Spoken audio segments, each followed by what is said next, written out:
Mari kita membaca kitab suci daripada Yohanes. 1 Yohanes. Kita membaca pasal keempat. 1 Yohanes pasal yang keempat. Kita membaca dari ayat 7 sampai ayat 12 sekali lagi. 1, 2, 3. Saudara-saudaraku yang kekasih, marilah kita saling mengasihi. Sebab kasih itu berasal dari Allah. Dan setiap orang yang mengasihi lahir dari Allah dan mengenal Allah. Barang siapa tidak mengasihi, ia tidak mengenal Allah, sebab Allah adalah kasih. Dalam hal inilah kasih Allah dinyatakan di tengah-tengah kita, yaitu bahwa Allah telah mengutus anaknya yang tunggal ke dalam dunia, supaya kita hidup olehnya. Inilah kasih itu, bukan kita yang telah mengasihi Allah, tetapi Allah yang telah mengasihi kita dan yang telah mengutus anaknya sebagai pendamaian bagi dosa-dosa kita. Saudara-saudaraku yang kekasih, jikalau Allah sedemikian mengasihi kita, maka haruslah kita juga saling mengasihi. Tidak ada seorang pun yang pernah melihat Allah. Jika kita saling mengasihi, Allah tetap di dalam kita dan kasih-Nya sempurna di dalam kita. Kita berdoa sekali lagi, semua tunduk kepala. Bapa di dalam surga, kami berterima kasih karena Engkau telah menurunkan firman-firman yang sudah tercantum di dalam kitab suci, sehingga kami boleh mendapatkan pedoman, pencerahan, dan arah, fondasi, inti hidup yang sesungguhnya. Kami berterima kasih yang Kau katakan lebih daripada hasil semua pemikiran manusia dengan otak berdosa yang sudah dicemarkan. Sehingga pencerahan dari firman-Mu seperti mercusuar yang memimpin kapal-kapal yang tersesat, tidak terbentur dengan segala batu-batu yang tidak terlihat, karang-karang yang tersimpan di dalam permukaan air, melainkan Engkau membawa kami menuju kepada hari depan dengan pengharapan yang sejati. Dengar doa kami, berkati apa yang kami bacakan dan apa yang kami akan renungkan pada pagi ini. Dalam nama Yesus Kristus, penebus dan juru selamat kami yang hidup, kami berdoa. Amin. Saudara-saudara, minggu yang lalu kita sudah mulai dengan bagian ini. Karena Allah itu kasih adanya, dan Allah memberikan anaknya kepada dunia, sehingga kita yang mengenal Allah, kita juga saling mengasihi. Saudara-saudara, di sini kita melihat satu urutan. Allah yang kasih memberikan anak, dan anak itu kepada kita memberikan hidup, dan hidup itu mengakibatkan kita mempunyai cinta kasih satu dengan lain. Saudara-saudara, jikalau kita sebut Paulus sebagai rasul iman, dan kita sebut Petrus sebagai rasul pengharapan, kita sebut rasul Yakobus sebagai rasul perbuatan, maka kita sebut rasul Yohanes sebagai rasul cinta kasih. Karena dia adalah satu-satunya rasul yang akhirnya kembali ke Bukit Golgota, tampil di tempat Yesus Kristus, berlutut di bawah kaki salib, dan dengan kedua mata yang berlinang-linang dengan air mata yang terus mengalir, dia tidak berbicara satu kalimat pun. Dia tidak buka suara satu kalimat pun. Orang yang berbijaksana adalah suka dengar, suka melihat, tapi tidak banyak buka mulut. Saudara-saudara, orang yang bodoh adalah terus berbicara, tapi tidak melihat, tidak mengamati, dan tidak teliti, tidak memikir, dan juga tidak mendengar suara yang penting. Saudara-saudara, Yohanes berlutut di hadapan salib. Dia tidak berbicara satu kalimat. Dia cuma tahunya nangis, lalu mengingat, menilai, memperbandingkan, dan akhirnya introspeksi diri sendiri. Apakah yang terjadi di depanku, apa yang terjadi saat ini adalah firman yang tertinggi. Yesus tidak mengajar lagi di atas kayu salib. Yesus tidak berkhotbah, tidak menyembuhkan, tidak melakukan mujizat. No action at all. Pada waktu Yesus di atas kayu salib, kedua tangan dipaku, kedua kaki dipaku, dan kepalanya dikenakan mahkota duri, darah mengalir, Dan di situ dia berbicara 3 kalimat dengan Tuhan Allah dan 4 kalimat kepada umat manusia. Kalimat pertama, Bapa, ampunilah mereka karena apa yang mereka perbuat mereka tidak mengetahui. Kalimat keempat, dia berkata, my God, why hast thou forsaken me? Allahku, mengapa engkau meninggalkan aku? Kalimat ketujuh, Bapa, aku menyerahkan nyawaku di dalam tanganmu. Ini 3 kalimat pertama, keempat, ketujuh, persis awal, akhir, dan tengah. Awal dan akhir pakai istilah Bapa dan Bapa. Yang tengah tidak pakai Bapa, pakai Allahku. Mengapa? Karena dari permulaan sampai akhir dia adalah anak yang menjalankan kehendak Bapa. Demikian Allah mengasihi isi dunia ini sehingga dikaruniakan anaknya. Maka anak Allah sekarang berkata kepada Bapa, yaitu Allah yang mengutus dia menjadi juru selamat. Bapa mengutus anak menjalankan perintah Bapa. Waktu dia selesaikan tugas ini, dia berteriak, Bapa, ampuni mereka karena apa yang mereka perbuat mereka tidak mengetahui. Bapa, aku menyerahkan nyawaku kepadamu karena aku sudah menyelesaikan segala perintah dan kehendak tugasmu. Tetapi di tengah-tengah Yesus bukan memanggil Bapa, Yesus memanggil my God. Karena apa? Saat dia memanggil Bapa, dia adalah anak. Saat dia memanggil Bapa, dia adalah anak Allah. Dia sebagai anak Allah, dia adalah bersifat ilahi. Bahwa dia memanggil Bapa surga, anak di dunia adalah Allah Tritunggal dengan pribadi Bapa dan anak yang berbeda. Tapi pada waktu dia menyebut my God, saat itu dia tidak berkedudukan sebagai anak, tapi berkedudukan sebagai manusia yang dibuang oleh Tuhan Allah. Dengan demikian sifat ilahi dinyatakan pada kalimat pertama, sifat ilahi dinyatakan pada kalimat terakhir, tapi sifat manusia dinyatakan pada kalimat keempat. Dengan demikian dia adalah Allah, dia adalah manusia, dan dia adalah satu pribadi. One person, two attribute. One person, two nature. The nature of God and the nature of man within one person. Ini ajaran yang benar. Nestorius bersalah di dalam hal ini. Dia anggap Yesus adalah Allah satu pribadi, Yesus adalah manusia pribadi yang lain. Kalau demikian, maka Allah Tritunggal ditambah dengan satu pribadi manusia, itu menjadi 3 pribadi ilahi, satu pribadi manusia. Allah Tritunggal yang dikacaukan di situ, saudara-saudara sekalian. Tetapi ada 4 kalimat yang dia berkata kepada manusia. Pertama, janji keselamatan kepada seorang perampok yang berdosa paling besar.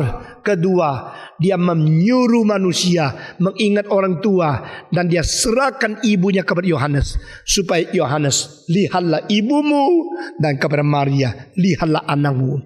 Dan dia membicarakan seru kepada seluruh manusia, aku aus, bukan karena dia perlu, tapi dia menyatakan bahwa dia mengharapkan orang pulang kepada Tuhan.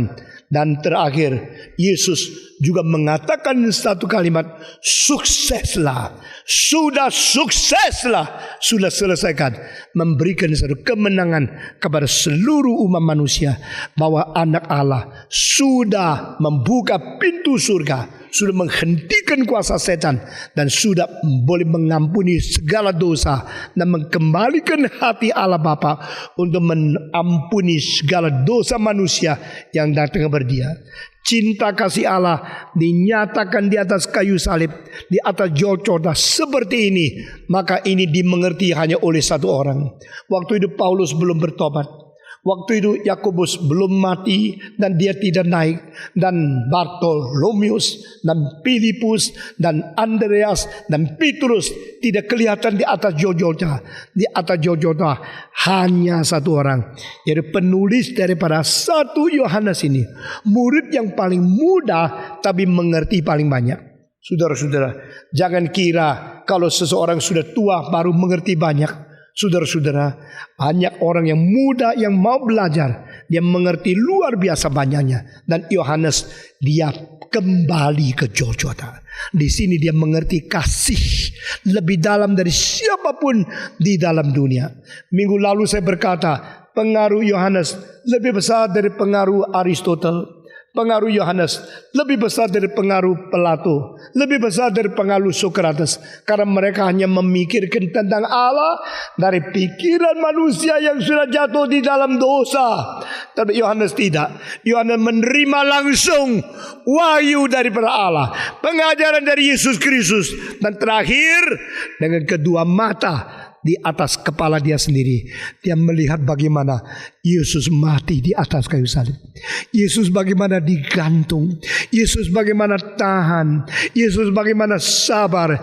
Yesus bagaimana toleran. Dan Yesus bagaimana menampung kebencian dari seluruh umat manusia dan mengalirkan cinta kasih daripada Allah di tempat surga. Dan dia tercengang, dia berhenti, dia tidak berbicara, terus dengan tangisan dia melihat Yesus. Dan akhirnya kalimat-kalimat dari Roh Kudus membentuk pikiran di hatinya. Karena demikianlah Allah mengasihi isi dunia sehingga dikaruniakan anak yang tunggal itu. Inilah kasih, karena Allah itu kasih adanya. Saudara-saudara, saya berkali-kali berkata bersaudara, Allah itu punya kasih, ini bayangan. Allah itu kemurahan, ini bayangan. Allah itu mempunyai segala pengampunan, itu atribut.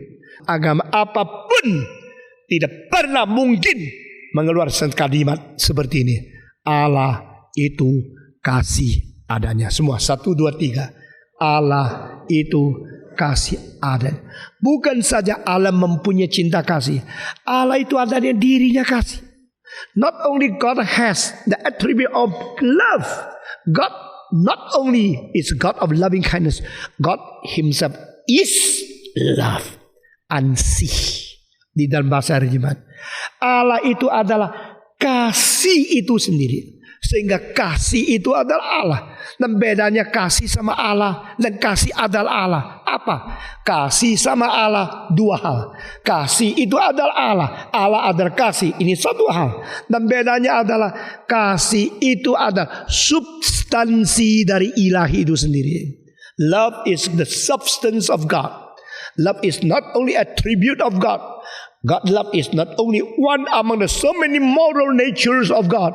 Kasih bukan hanya salah satu dari begitu banyak sifat moral Tuhan Allah, tapi kasih adalah substansi ilahi itu sendiri. Saudara-saudara, itu sebab di sini dikatakan dari ayat yang ke-9, dalam hal ini kasih Allah dinyatakan di tengah-tengah kita, yaitu bahwa Allah telah mengutuskan anaknya yang tunggal ke dalam dunia supaya kita hidup olehnya. Nah, ini membalikkan ayat di depan. Kalau kita saling mengasihi, ini menyatakan kita mempunyai hidup dari Tuhan Allah.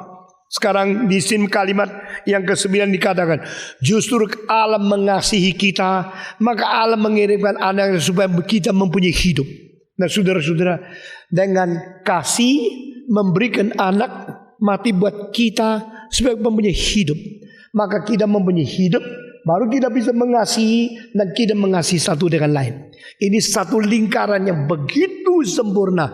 God is love and God sent His Son to give us life, and we obtain the life and we can love, and we love. You show that we have the life from God. Dengan lingkaran ini kita melihat ini hidup orang Kristen. Saudara-saudara sekalian, siapakah orang Kristen yang sejati? Kalau dia mempunyai hidup sejati dari Tuhan. Tanpa hidup kekristenan, hanya corak-corak upacara kekristenan, itu menjadi anggota gereja boleh, jadi anggota kerajaan Allah tidak bisa. Dengar baik-baik lagi. Jika kita mempunyai cara belajar, baca, hafal kitab, sesudah itu kita pakai jubah pendeta, kelihatan kita orang seperti Kristen. Tapi kalau tidak mempunyai hidup dari Tuhan, tak mungkin kita mempunyai hidup yang berciri khas kasih. Karena di sini kita melihat kasih yang sejati menjadi bukti hidup kekristenan yang sejati. Beberapa tahun yang lalu ada seorang Santa Claus pakai baju merah begitu besar, pakai jenggot putih, lalu Merry Christmas, Merry Christmas. Semua orang melihat Santa Claus datang, mereka senang sekali. Di dalam kesibukan hidup yang begitu capek, begitu stres, ada Santa Claus datang. Wah, satu rumah dikunjungi. Begitu dia masuk ke bank, maka semua orang kerja di bank capek sekali melihat Santa Claus datang. Halo, semua berdiri. Merry Christmas, Merry Christmas. Begitu Merry Christmas sudah selesai ngomong, langsung Santa Claus keluarkan pistol, tak tembak, berapa orang mati. Semua ketakutan dan uang ratusan ribu dolar diambil. Saudara-saudara, kau tahu dia Santa Claus? Bajunya kan Santa Claus. Kalau pakai baju Santa, pasti Santa Claus. Bajunya Santa Claus, tapi hatinya perampok. Kantongnya pistol, bukan membawa hadiah Santa Claus hari Natal, tapi membawa kematian kepada engkau. Saudara-saudara, dunia bagaimana mengenal kalau kita Kristen? Dunia bagaimana mengenal kalau kita orang yang mempunyai jiwa kekristenan? Kalau engkau mempunyai cinta kasih. Saudara-saudara, ini kali di Beijing 2 hari, di Shanghai 1 hari, dan di Xi'an 1 hari. Tour guide itu satu persatu saya injili, dan semua ingin menjadi orang Kristen. Saya mengatakan, if you look at us, you will see the difference, this group and other group. Dan mereka semua mengaku, saya mengamati dari pagi sampai malam, memang grup ini berbeda. Saya mengatakan sebenarnya, saya guide mereka lebih dari you guide. Dia betul, aku mendengarkan penjelasan you dan perkataan you kepada saya, you lebih mengerti. Saya bilang, you sudah belajar bagaimana guide kan? Beijing, ini istana, ini Temple of Heaven, ini Summer Palace, ini apa, engkau semua tahu. Setelah Beijing, you ke Shanghai bisa nggak guide? Nggak bisa. Saya memang dilatih untuk Beijing. Saya bilang, saya lain sama kamu. Kalau grup ini ke Paris, saya tetap guide. Kalau grup ini pergi Helsinki, saya tetap guide. Grup ini pergi ke London, saya pelajari seluruh dunia. Mereka mengatakan, memang aku sadar. Saya bilang, kalau you diterima di murid saya, oh bukan salah saya. Kalau Pak Stephen Tong datang ke Beijing buka sekolah, saya suruh semua guide datang untuk belajar dari Pak Stephen Tong. Saya bilang, kasih alamat kepada seorang pendeta kita. Saya akan suruh dia kirim. Saya mau pergi cari buku. Saya mau pergi dengar ceramah. Saya mau tahu apa yang diajarkan oleh Pak Stephen Tong. Kita menginjili. Dan 4 tempat kecuali yang di Shenzhen ngomong terus mau dengar. Kita ngomong apa? Ngomong 1 kalimat, ngomong 10 kalimat. Orang seperti itu tidak pernah bisa maju. Dan waktunya cuma setengah hari. Saya juga tetap minta alamatnya untuk dikirim. 3 yang di Beijing, Shanghai, dan Xi'an, 3 mau jadi Kristen. Karena kita harus mengabari Injil kepada mereka. Saudara-saudara sekalian, kita kembali ke sini. Bagaimana tahu engkau Kristen sejati? Bajunya Kristen, coba tidak percaya. Ada lagi Kristen. Nah ini baju yang ada bordir Kristen. Ini Kristen, bukan sering. Coba buka, ada kalung, ada salib di sini, cincinnya salib, ini gelangnya salib, mukanya model salib juga. Dari saudara-saudara, orang kalau lihat pelan-pelan, bajunya si Kristen, itu kalungnya si Kristen, caranya bicara seperti orang tidak mempunyai pendidikan. Pelan-pelan mereka bukan saja tidak melihat Kristen, mereka melalui melihat kamu, mereka benci kekristenan. Saudara-saudara, maka di sini dikatakan Tuhan dengan cinta kasih-Nya mengirim anaknya supaya kita mendapatkan hidup. Ini kuncinya. To have the life of God. And the life of God itself contain the love of God. Life and love. L-I-V-E, L-O-V-E. Life and love. Semua. Life and love. If you do not have the life of God, you will never have the love of God. The life of God is the basis of the love of God. The life of God is the foundation of the showing the love of God. Kasih Allah menyatakan hidup Allah, dan hidup Allah menjadi fondasi kasih Allah. Hidup Allah menjadi basis kasih Allah. Allah mengasihi kita karena Allah itu Allah yang hidup. Dan hidup Allah hidup yang kasih, maka kasih itu memberi. Di mana ada cinta kasih, di situ ada pemberian. Orang yang mengasihi tapi tidak memberi, itu omong kosong. Engkau sudah jatuh cinta sama satu orang, engkau mulai memikirkan, berikan sesuatu kepada dia, mengkorbankan sesuatu untuk dia, memberi sesuatu dari hidup kepada dia. Demikian Allah mengasihi kita. Dia memberikan anak yang tunggal itu turun ke dalam dunia. Dan kasih itu bukan kasih yang tidak ada tujuan, tidak rencana. Kasih mengakibatkan sesuatu yang dihasilkan, yaitu memberikan hidup. Saudara-saudara, sehingga Allah yang dirinya adalah hidup, hidup itu bersubstansi kasih, memberikan anaknya menjadi bukti kasih, dan akibatnya anaknya kita mendapatkan hidup dari Tuhan Allah. Ini ayatnya. Sesudah kita mendapatkan hidup dari Allah, kita mempunyai substansi hidup Allah itu sendiri, yaitu mempunyai kasih, sehingga bisa mengasihi satu dengan lain. Saudara-saudara, kalau ada orang datang ke rumahmu, engkau pikir bagaimana memberikan yang terbaik kepada dia, bagaimana bisa membuat dia rasa tercomfort, paling enak di rumah kita, supaya dia merasa di sini dia mendapat sesuatu. Kalau seseorang dididik oleh engkau memberikan apa yang paling baik, supaya dia boleh mendapatkan paling banyak. Saudara-saudara, sebenarnya ini satu minggu saya capek luar biasa. Saripin dari Singapura mengatakan, di dalam hidup saya pertama kali saben pagi morning call, saben pagi jam 5 dibangunin, karena kita mesti perjalanan dari pagi sampai malam. Lihat sebanyak mungkin, sudah buang uang, sudah buang waktu, lalu apain? Menarik pengertian, pengetahuan sebanyak mungkin.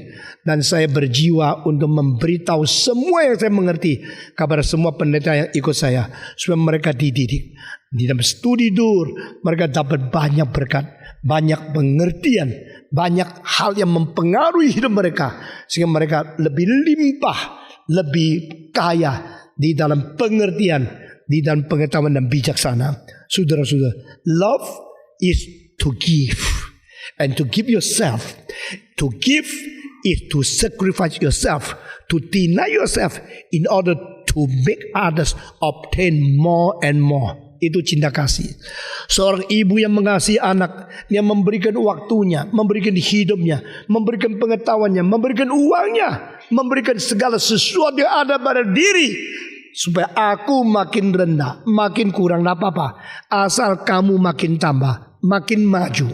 Ibu mengasihi, maka memberi. Orang mengasihi, memberi. Allah mengasihi, Allah memberi. Kita yang saling mengasihi.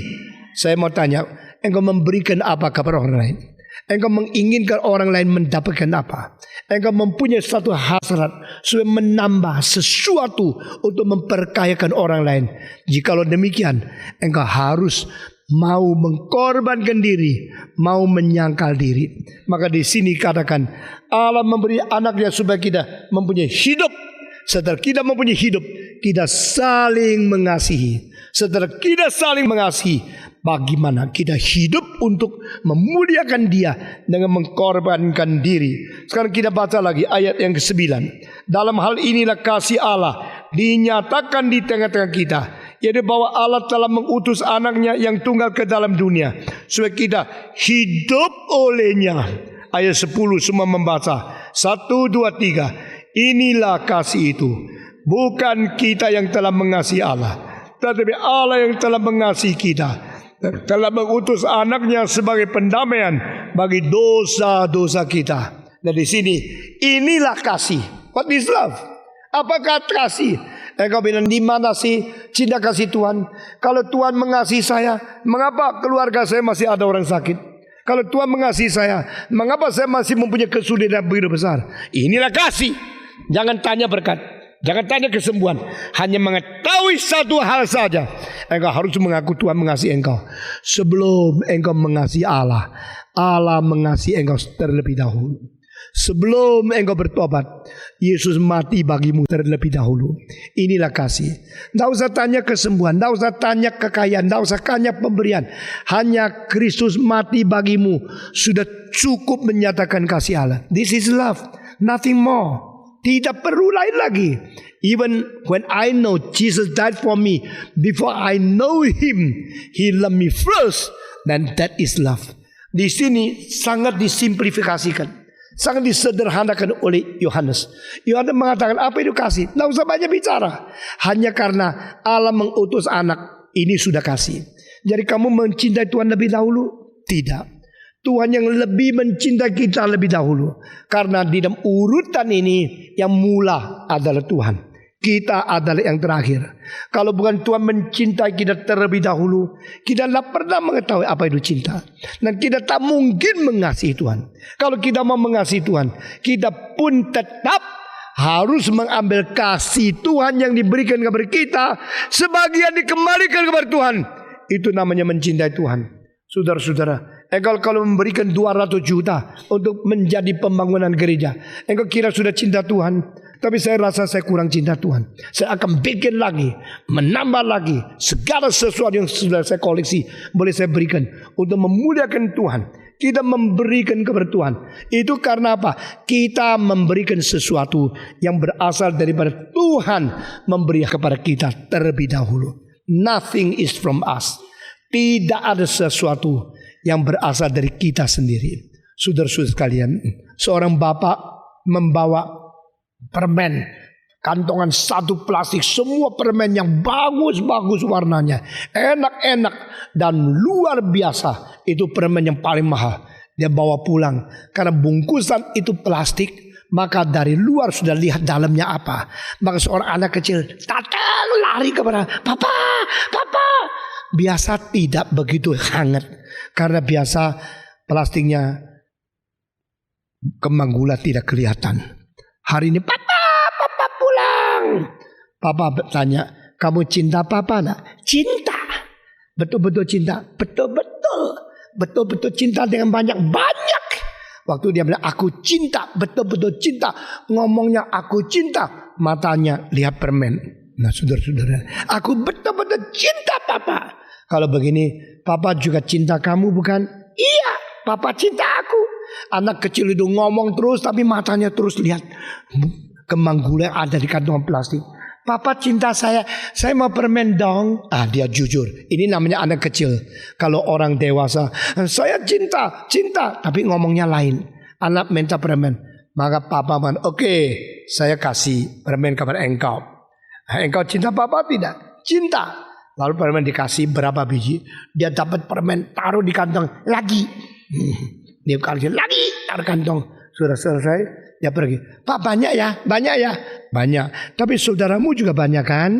Papa beli permen ini bukan hanya untuk kamu, juga untuk adik, kakak, dan banyak saudaramu yang lain. Oke, engkau cinta papa tidak? Cinta. Sungguh-sungguh cinta. Sungguh. Sekarang dia bukan lihat papa punya permen, terus lihat permen di tangan sendiri. Aku cinta papa. Kalau cinta papa, kasih permen kepada papa dong. Papa sendiri banyak kok minta-minta. Oke, aku nak mau debat sama kamu. Kalau kamu cinta papa, coba kasih permen sama papa.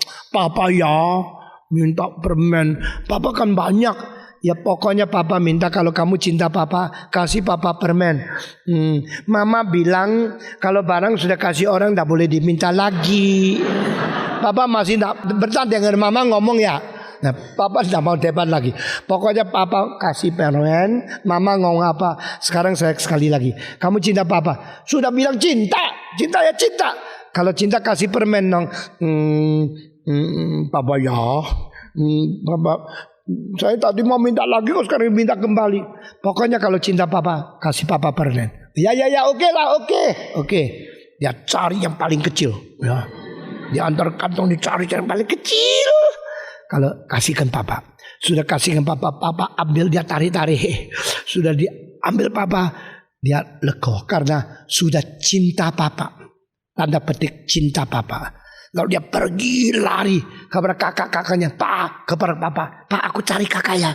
Di situ. Hei, papa, kuku, adik. Semua lihat mulut papa. Lihat. Papa lagi kunyah-kunyah permen. Papa mulutnya goyang-goyang. Makan apa tahu? Makan permen. Lu tahu siapa yang kasih? Gua yang kasih loh. Gua paling cinta papa. Gua yang kasih permen kepada papa. Wah, dia sombong sekali. Itulah orang Kristen. Saudara-saudara, kita memberikan sedikit untuk kembali kepada Tuhan kita. Lalu kita gembar-gembor supaya orang tahu kita cinta papa. Betulkah kita cinta papa? Kita memberikan kembali kepada Tuhan sesuatu yang terlebih dahulu Tuhan berikan kepada kita. Amin. Ini ayatnya. We love God because He loved us first. We choose God because He has chosen us first. We call upon the name of God because He first called upon the name of us. We come to Him because He came to us first. Ini urutan adalah sesuatu filsafat yang penting sekali. Di dalam Analek Kongfucu, di dalam kalimat The Great Learning dari Kongfucu, pasal pertama, kalimat pertama, dan ditulis di situ, Wu you shime, shi you xian hou, zi qi xian hou, ze jin dao ye. Segala sesuatu ada dulu, ada belakang. Segala sesuatu ada urutan awal dan akhir. Barang siapa bisa mengetahui mana duluan, mana belakang, orang itu dekat dengan kebenaran. Ini is a great learning. Ini pengertian yang paling besar. Urutan, saudara-saudara. Alkitab berkata berkali-kali dan orang Kristen tidak sadar. Engkau mencintai Tuhan, sebenarnya Tuhan mencintai engkau terlebih dahulu. Engkau memilih Tuhan, sebenarnya Tuhan yang memilih engkau terlebih dahulu. Engkau menyeru nama Tuhan, sebenarnya Tuhan yang menyeru nama engkau terlebih dahulu. Engkau mencintai Tuhan karena Dia mencintai engkau terlebih dahulu. Pada waktu Sulaiman sudah membangkitkan bait Allah, lalu ada orang-orang Levi memberikan persembahan kepada Tuhan. Di dalam doa persembahannya ada satu kalimat yang sangat menyentuh hati saya. Oh Allah, kami memberikan sesuatu persembahan kepadamu yang sebenarnya berasal daripada-Mu sendiri. Nah, itu doa, itu thanksgiving, itu namanya cinta Tuhan. We love you because you love us first. We give you something which is from you first. We are seeking for you because we have been sought by you first. Saudara-saudara sekalian, dengan demikian tidak ada hal yang menjadikan kita sombong. Kita sampai hancurkan tubuh, patahkan tulang demi menjadi persembahan kembali kepada Tuhan, tetap tidak layak karena Dia sumber kasih. Dia yang mengasihi kita terlebih dahulu. Inilah kasih. Dan dalam hal inilah kasih Allah dinyatakan di tengah kita, yaitu bahwa Allah telah mengutus anaknya yang tunggal ke dalam dunia supaya kita mendapatkan hidup olehnya. Inilah kasih itu. Bukan kita yang telah mengasihi Allah, tetapi Allah yang telah mengasihi kita dan yang telah mengutus anaknya sebagai pendamaian bagi dosa-dosa kita. What is love? Love is to love enemy. Love is to forgive. Love is to reconcile enemy to peace. Apa itu kasih? Kasih adalah tidak menghiraukan berapa banyak dosa orang yang bersalah kepada kita. Kasih adalah mengkorbankan anak yang paling kita cinta mati untuk musuh. Kasih adalah memperdamaikan mereka yang melawan kita untuk hidup di dalam kesejahteraan dan berdamai dengan kita. Itu kasih adanya. Saudara-saudara, ini memang tidak gampang. Saya percaya tidak ada manusia hidup di dunia bisa melakukan ini. Ini sangat tidak gampang. Tapi di dalam sejarah saudara contoh. Saudara-saudara, kira-kira di dalam pasal kedua saya menjelaskan, saya memakai seorang Jerman yang namanya Gotthold Ephraim Lessing. Dia mengatakan 3 cincin itu, siapakah cincin yang asli, siapa cincin yang betul-betul turun daripada ayahnya, yang diturunkan dari nenek moyang, yaitu pada waktu buktinya dia menjalankan kasih. Di situ dia menyatakan dia memiliki yang asli. Saudara-saudara, saya terlalu pesimis terhadap dunia, tapi saya terlalu positif melayani pekerjaan Tuhan. Saya sangat pesimis melihat sifat manusia, tapi saya positif melihat firman Tuhan. Saudara-saudara, itu sebab siapa tidak mengalami salib Kristus, siapa tidak mengalami pengalaman dari Golgota, tak mungkin mengerti apa artinya cinta kasih yang sejati. Dengan demikian dikatakan, inilah kasih. Bukan kita yang mengasihi Allah, Tetapi Allah yang mengasihi kita dan telah mengutus anaknya sebagai pendamaian bagi dosa-dosa kita. Nah, ini adalah reconciliation. Kasih mengakibatkan perdamaian. Semua 1, 2, 3. Kasih mengakibatkan perdamaian. Di mana ada orang yang terus ngomong bikin engkau bermusuhan lebih dari orang lain, orang itu orang jahat. Saudara-saudara, tidak peduli dia anakmu, dia suamimu, dia istrimu, kalau dia terus mengatakan sesuatu bikin engkau lebih benci orang lain, itu kejahatan. Engkau harus hati-hati. Di dalam gereja, kalau ada orang mengatakan kalimat-kalimat bikin engkau lebih benci kepada gerejamu, lebih benci pada pendetamu, lebih benci pada orang Kristen yang lain, itu orang jahat. Tidak peduli dia sudah Kristen berapa lama. Tidak peduli dia pendeta atau dia adalah majelis. Tidak peduli dia orang penatua atau dia ada uskup atau bishop. Tidak peduli dia mempunyai kedudukan berapa tinggi. Kalau dia mengakibatkan kebencian, merangsang engkau untuk kebencian, itu tidak beres. Tuhan mengirim anaknya untuk menjadi pendamai, untuk membawa orang berdosa kembali kepada dia. Dan kita harus belajar bagaimana mengampuni, bagaimana mendamaikan, bagaimana kita boleh toleransi dan membawa kembali semua yang dulu musuh kita kembali kepada Tuhan. Bukan berarti kita kompromi dengan dosa, bukan berarti kita tidak memperduli kesalahan, tapi kita tidak membenci orangnya, kita membenci dosa-dosanya. Kita boleh membenci dan vonis kesalahan siapapun, tapi siapapun yang ada bersalah ada dosa, kita tetap mendoakan, mendamaikan, mengharapkan cinta kasih berjalan terus. Kiranya Tuhan memberkati kita masing-masing pagi ini sampai di sini saja. Mari kita berdiri bersama-sama.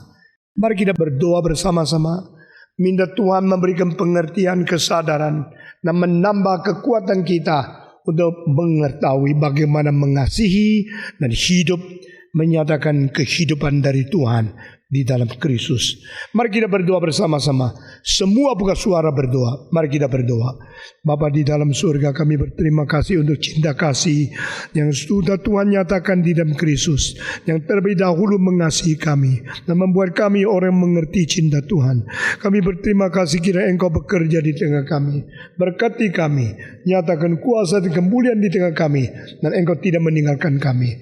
Dengar doa kami Tuhan. Kami berterima kasih, kami bersyukur, kami serahkan semua ini ke dalam tangan Tuhan.